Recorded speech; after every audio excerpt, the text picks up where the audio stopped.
Hello, welcome to BioGreat TV. If you're new here, please subscribe and turn on the notification so you don't miss our next video. How Côte d'Ivoire got independence. Before it was colonized by the Europeans, Côte d'Ivoire was home to many nations including the Gyaaman, Baoulé, Sanwi and Andénié.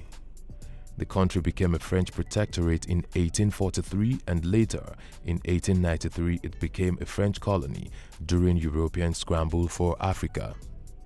In the 1840s, France signed some treaties with the kings of the Assini and Grand Bassam territories, making those regions come under a French protectorate.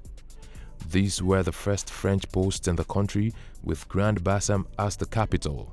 In 1871, France lost in the Franco-Prussian War, compelling it to abandon its colonial intentions and withdraw its forces from its trading post in West Africa. It was not until 1886 that the French regained direct control of their trading post in the region. By the end of the 1880s, France had already gained total control over most coastal territories of the country, and in 1893, Côte d'Ivoire became a French colony. The major aim of France was to increase the production of exports. This goal led to the planting of oil palms, cocoa, and coffee along the coast. As was the case in their other colonies, they used forced labor on the locals and made them work on the plantations. As expected, some of the locals were resistant to French rule. In fact, a prominent Malinke chief, Samori Touré, went about trying to establish a parallel empire. In the 1880s and 1890s, Samori was forcefully seizing other locals and reinstating slave trade.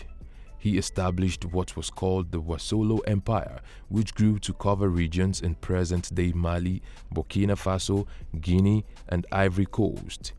Samori Touré's army was large and well-equipped. They could even manufacture and repair their own firearms and attracted strong support throughout the region. The French responded to Samori Touré's expansion of regional control with strong military pressure. After a series of military campaigns which intensified as the years went by, Samori Touré was arrested in 1898 and his large empire was disbanded thereafter. To support the public works program in the colony, France imposed a head tax in 1890.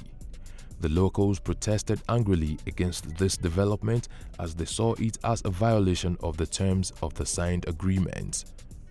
They also considered the taxation as a degrading symbol of submission.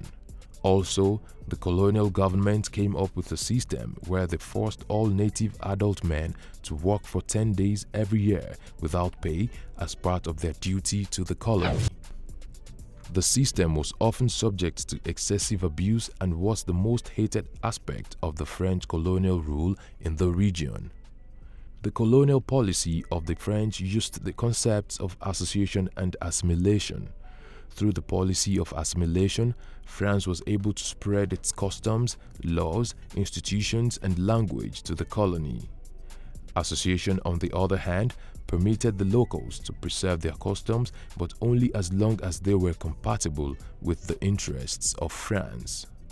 During and soon after World War II, when members of General Charles de Gaulle's provisional government took over control of all French West Africa, France expressed gratitude for the loyalty Africa displayed during the war by effecting some reforms. For instance, French citizenship was granted to all African subjects, and they were given the right to organize politically. In addition, the various forms of forced labor were stopped. A major turning point in relations with France was arrived at with the 1956 Overseas Reform Act, which transferred a number of powers from Paris to elected territorial governments in French West Africa and also removed voting inequalities.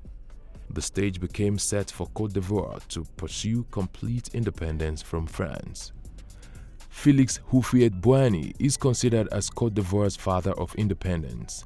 In 1944, He established the nation's first agricultural trade union to help native cocoa farmers. Being the representative for Ivory Coast in the French National Assembly from 1946 to 1959, he committed much of his effort to inter-territorial political organization and further improvement of labor conditions.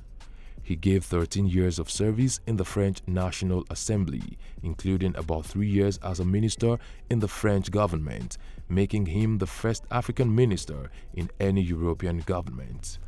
In December of 1958, Ivory Coast was made an autonomous republic within the French community as a result of a referendum on the 7th of August of that year.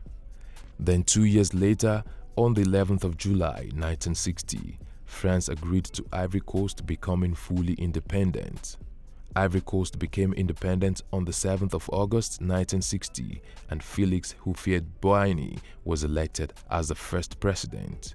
He ruled over the country until his death on December 7, 1993.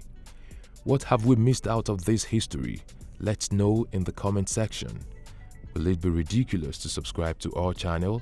If no, please like this video, share and subscribe to our channel.